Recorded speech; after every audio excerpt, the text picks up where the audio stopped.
अच्छा, जो for example vitamin B5 होता है उसका दूसरा नाम क्या होता है आपका पेंटाथोनिक एसिड। ये आपके फैटी एसिड की सिंथेसिस में हेल्प करता होता है। ये आपका एक एंजाइम होता है जिसकी हेल्प करता है, उसको कहते हैं असाइल कोए ट्रांसफेरेज। इसकी डेफिशिएंसी से डर्माटाइटिस हो सकता है, उसके बाद एंट्राइटिस हो सकता है, उसके बाद एलोपेशिया हो सकता है और एड्रिनल इंसफिशिएंसी हो सकती है।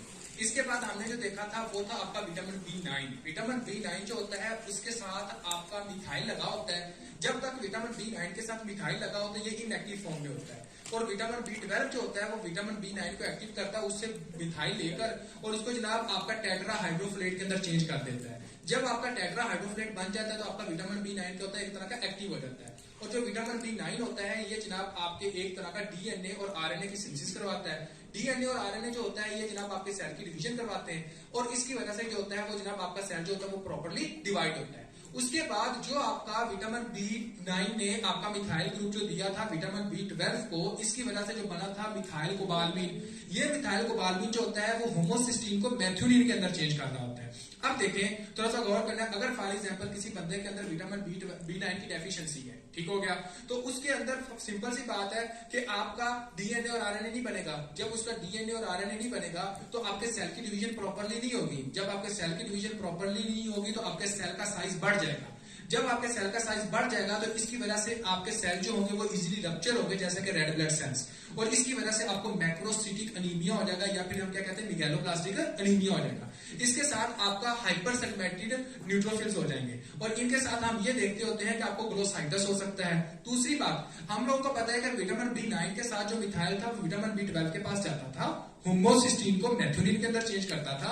अगर फॉर एग्जांपल विटामिन B9 नहीं होगा तो मिथाइल आपके विटामिन B12 के पास नहीं जाएगा, होमोसिस्टीन मैथ्यूनिन के अंदर चेंज नहीं होगा। जब आपका होमोसिस्टीन मैथ्यूनिन के अंदर चेंज नहीं हुआ तो होमोसिस्टीन का लेवल बढ़ गया। होमोसिस्टीन का लेवल बढ़ने से क्या होता है आपका इस्कीमिक हार्ट डिजीज होती है। तो हम लोग को ये पता चल गया कि विटामिन B9 की डेफिशिएंसी से आपका मेगालोब्लास्टिक अनीमिया, ग्लोसाइटस और इस्कीमिक हार्ट डिजीज हम देखेंगे। उसके बाद और क्या होता है, विटामिन B12 जो होता है ये लीफी वेजिटेबल्स के अंदर होता है। अगर फॉर एग्जांपल एक तरह का कोई बंदा लीफी वेजिटेबल्स ले ही नहीं रहा तो उसके अंदर विटामिन B9 की डेफिशिएंसी हो सकती है। ये तकरीबन 3 to 4 मंथ्स तक आपकी बॉडी के अंदर स्टोर रहता है लीवर के अंदर, ये आपको पता होना चाहिए। उसके बाद तकरीबन प्रेगनेंसी, जब फॉर एग्जांपल कोई आपका चांस हो गया आपने बेबी कंसीव करना है, आपने तकरीबन 1 मंथ प्रायर टू प्रेगनेंसी आपने विटामिन B9 लेना शुरू कर देना है और आप तकरीबन 9 मंथ तक विटामिन B9 लेते हो। इसकी रीजन क्या है, क्योंकि विटामिन B9 जो होता है ये आपके न्यूरल ट्यूब को मैच्योर करता है और न्यूरल ट्यूब जो होता है इधर से आपका ब्रेन बनता है और आपका स्पाइनल कॉर्ड बनता है। अगर फॉर एग्जांपल आप विटामिन B9 नहीं लोगे आपकी न्यूरल ट्यूब प्रॉपर नहीं बनेगी। जब आपकी न्यूरल ट्यूब प्रॉपर नहीं बनेगी तो आपका ब्रेन और आपका स्पाइनल कॉर्ड प्रॉपर्ली नहीं बनेगा और इसकी वजह से क्या होगा आपका न्यूरोलॉजिकल डिजीजेस हो सकती है। उसके बाद आपको पता होना चाहिए कि विटामिन B9 जो होता है ये जनाब कुछ मेडिसिन होती हैं वो भी डेफिशिएंसी करवा सकती हैं। कौन सी, फॉर एग्जांपल फेंटोइन हो गया, सल्फा ग्रुप्स की ड्रग्स हो गई और उसके बाद आपकी मेथोट्रेक्सेट वगैरह, ये डेफिशिएंसी काज करवाती हैं। उसके बाद आप लोगों को पता होना चाहिए कि जो विटामिन B9 होता है ये आपके ड्यूडिनम के अंदर एब्जॉर्ब होता है। जो आपका आयरन होता है वो आपके ड्यूडिनम के अंदर एब्जॉर्ब होता है, ठीक है। तो देखें ये आपके ड्यूडिनम के अंदर एब्जॉर्ब होगा। ये था आपका विटामिन B9। उसके बाद हम आते हैं विटामिन B12 की तरफ। विटामिन B12 जो होता है आपको पता है कि विटामिन B12 जो होता था वो जनाब आपका एक तरह का विटामिन B9 को एक्टिव करता था। अगर फॉर एग्जांपल आपका विटामिन B12 नहीं होगा तो विटामिन B9 नहीं होगा। तो जब आपका विटामिन B9 ही नहीं होगा तो फिर क्या होगा कि आपका डीएनए और आरएनए नहीं होगा। मतलब कि आप ये कह सकते हो कि विटामिन B12 जो होता है वो डीएनए और आरएनए बनाने में हेल्प करता है। तो जब आपका विटामिन B12 डीएनए और आरएनए बनाने में हेल्प करता है तो सेल की डिवीजन प्रॉपर्ली करवाता है। तो आपने कहना कि ये सेल डिवीजन प्रॉपर्ली करवाता है। अगर विटामिन B12 जो होता है वो होमोसिस्टीन को मैथ्यूनिन के अंदर चेंज करता है और उसके बाद विटामिन B12 की अगर कमी होगी तो होमोसिस्टीन मैथ्यूनिन के अंदर चेंज नहीं होगा, सेल की प्रॉपर डिवीजन नहीं होगी, सेल का साइज बढ़ जाएगा, मेगालोब्लास्टिक अनीमिया होगा और इसके साथ क्या होगा आपका ग्लोसाइटस हो सकता है, ठीक हो गया। और इसके पास साथ आपकी इस्कीमिक हार्ट डिजीज हो सकती है। लेकिन विटामिन B12 एक एक्सेस और एक्स्ट्रा काम करता है। वो क्या करता है, मिथाइल मेलानोल कोए को सुक्सिनिल कोए के अंदर चेंज करता है। लेकिन जब आपके विटामिन B12 की कमी हो जाएगी तो मिथाइल मेलानोल कोए सुक्सिनिल कोए के अंदर चेंज नहीं होगा, जिसकी वजह से मिथाइल मेलानोल कोए जो होगा वो एक्सेस मिकदार में आपकी बॉडी के अंदर बढ़ जाता है और मिथाइल मेलानोल कोए जो होता है वो जनाब आपकी एक तरह की माइलिन शीट को डैमेज करता है, जिसकी वजह से आपके एक तरह के जो मैसेज होंगे नर्व्स को यानी कि बॉडी को जो मैसेज आएगा वो सही नहीं जाएगा। इसके अंदर सारे ट्रैक्स इन्वॉल्व होते हैं एक्सेप्ट स्पाइनोथैलेमिक ट्रैक और इसका दूसरा नाम होता है सब एक्यूट कंबाइंड डीजनरेटिव डिजीज। अब हम आते हैं कि विटामिन B12 हम कहां से हासिल कर सकते हैं। हम हासिल करते हैं मीट वगैरह के प्रोडक्ट से। फॉर एग्जांपल आप देखते हो कि आपने जरा मीट वाली कोई चीज खाई, वो वो जनाब आपकी ओरल कैविटी में गई, ओरल कैविटी के अंदर आपका सलेवरी ग्लैंड्स होता है, वो जनाब आपका उसके अंदर जनाब आपका अमाइलेज होता है, अमाइलेज आपका आर बाइंडर लगाता है आपके विटामिन B12 के साथ। जैसे ही आपका आर बाइंडर विटामिन B12 के साथ लगेगा, ये दोनों आपके इंटेस्टाइन के अंदर आएंगे। जैसे ही स्मॉल इंटेस्टाइन के अंदर आया, वहां पर जनाब आपके पैंक्रियाटिक एंजाइम जो होता है लाइपेज, वो आर बाइंडर को सेपरेट कर देता है। जैसे ही आर बाइंडर सेपरेट होता है तो उसके बाद क्या होता है कि विटामिन B12 जो होता है वो जनाब आपका इंट्रिंसिक फैक्टर रिलीज होता है आपके स्टोमिक के पाराइटल सेल्स के साथ, उसके साथ मिल जाता है और ये दोनों मिलकर पाराइटल सेल इंट्रिंसिक फैक्टर और विटामिन B12 के टर्मिनल इलियम में जाते हैं, वहां पर क्या होता है एक तरह के एब्सॉर्ब हो जाते हैं। जस्ट इमेजिन करें, फॉर एग्जांपल एक बंदे को पैंक्रियाटाइटिस है, पैंक्रियाटिक एंजाइम से इतना रिलीज नहीं होगे, जब पैंक्रियाटिक एंजाइम से इतना रिलीज नहीं होगे तो आपका आर बाइंडर सेपरेट नहीं होगा, जब आपका आर बाइंडर सेपरेट नहीं होगा तो विटामिन B12 की डेफिशिएंसी।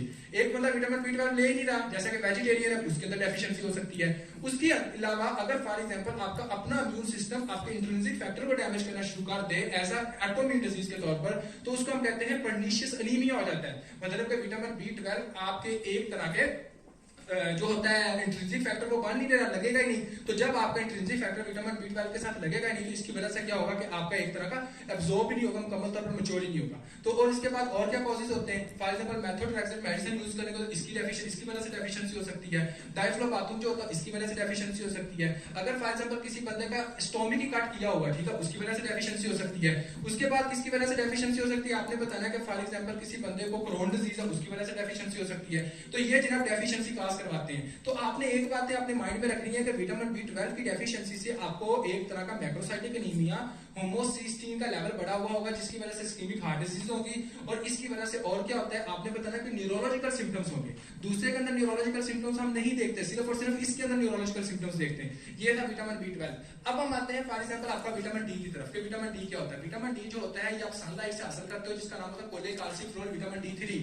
और आप यीस्ट वगैरह से भी हासिल कर सकते हो, फंजाई से भी हासिल कर सकते हो, उसका नाम होता है एर्गोकाल्सिफेरॉल। ये जनाब आपके स्ट्राटम पे जाली जो स्किन की लेयर होती है वहां होती है, जैसे आपकी सनलाइट पड़ती है तो कोलेकाल्सिफेरॉल एर्गोकाल्सिफेरॉल जो होते हैं ये जनाब आपके जो जिसका दूसरा नाम होता है 7 हाइड्रोक्सी काल्सिफेरॉल। तो ये जनाब आपका जाता है कहां पर, आपके लीवर के अंदर। लीवर के अंदर जाकर ये 7 हाइड्रोक्सी जो होता है वो 25 हाइड्रोक्सी के अंदर चेंज हो जाता है और ये स्टोरेज फॉर्म होती है। आपने याद रखना है, एमसीक्यू आता है कि स्टोरेज फॉर्म कौन सी है, आपने कहना 25 हाइड्रोक्सी जो होती है स्टोरेज फॉर्म होती है। उसके बाद 25 हाइड्रोक्सी काल्सिफेरॉल जो होता है ये आपके किडनी की तरफ जाता है। किडनी के अंदर 1 अल्फा हाइड्रोक्सिलेज एंजाइम होता है, पैराथायराइड हार्मोन होता है, 1 अल्फा हाइड्रोक्सिलेज एंजाइम को बैक्टीरिया देता है, जिसकी वजह से 25 हाइड्रोक्सी काल्सिफेरॉल 125 डाई हाइड्रोक्सी काल्सिफेरॉल के अंदर चेंज हो जाता है। और इसका दूसरा नाम काल्सिट्रायोल, वेरी इंपॉर्टेंट एमसीक्यूज, कि आपके विटामिन डी की मोस्ट एक्टिव फॉर्म कौन सी है, आपने कहना काल्सिट्रायोल होती है। अब देखें विटामिन डी का काम क्या होता है। विटामिन डी का काम ये होता है कि आपका कैल्शियम और फास्फेट के लेवल को बढ़ाना। अगर फॉर एग्जांपल किसी बंदे के अंदर कैल्शियम और फास्फेट का लेवल कम है दोनों का, तो विटामिन डी कम है, लेकिन इनको एक्टिव कौन करता था, पैराथायराइड हार्मोन। तो एक तरह का मैकेनिज्म जो होता है फीडबैक मैकेनिज्म के थ्रू आपका पैराथायराइड हार्मोन का लेवल बढ़ा हुआ होगा। ठीक हो गया। इसके बाद देखें कि आपकी फॉर एग्जांपल कैल्शियम और फास्फेट, इसका काम क्या होता है, ये काम ये करता है कि आपकी इंटेस्टाइन से कैल्शियम और फास्फेट को एब्जॉर्ब करता है। उसके बाद ये जनाब आपको बोन को मिनरलाइज करता है। लेकिन अगर विटामिन डी का बहुत ज्यादा एक्सेस लेवल है तो उसके बाद ये हड्डियों से विटामिन कैल्शियम और फास्फेट को लेता है, जिसको हम कहते हैं ये बोन की रिजॉर्प्शन करवा रहा होता है। ठीक हो गया। इसके बाद आपने ये बात करनी है कि विटामिन डी जो होता है ये जनाब आपके ब्रेस्ट मिल्क के अंदर नहीं होता, तो न्यू नेस्ट जो बेबी होता है उसको आपने विटामिन डी देना पड़ता है। ठीक हो गया। ये आपके एक एमसीक्यूज होता है। उसके बाद आपने कहना है कि बच्चों के अंदर क्या होता है, रिकट्स हो जाती है, बड़ों के अंदर क्या हो जाती है, आपकी ऑस्टियोप्लेशिया हो जाती है। रिकट्स के अंदर आप देखते हो कि जो आपकी एपिफेसिस होती है वो वाइडनिंग होती है, बोन लेग्स हो जाती है, तो ये सारा सीन होता है। और इसके बाद आप लोगों को पता होना चाहिए कि अगर विटामिन डी को एक्सेस अमाउंट में ले रहा है तो कैल्शियम ऑक्सलेट के स्टोन्स बन सकते हैं। और इसके साथ साथ क्या होता है कि कैल्शियम का लेवल बढ़ने की वजह से आपका एक तरह का फॉर एग्जांपल मतलब कि बंदे को गुस्सा ज्यादा आना, डिप्रेशन में चला जाना और बंदे की एपिटाइट लॉस हो जाना, ये सारे सिम्टम्स आप देखते हो। तो ये था मतलब कि आज जो हमने सारे विटामिन डिस्कस किए थे। ओके।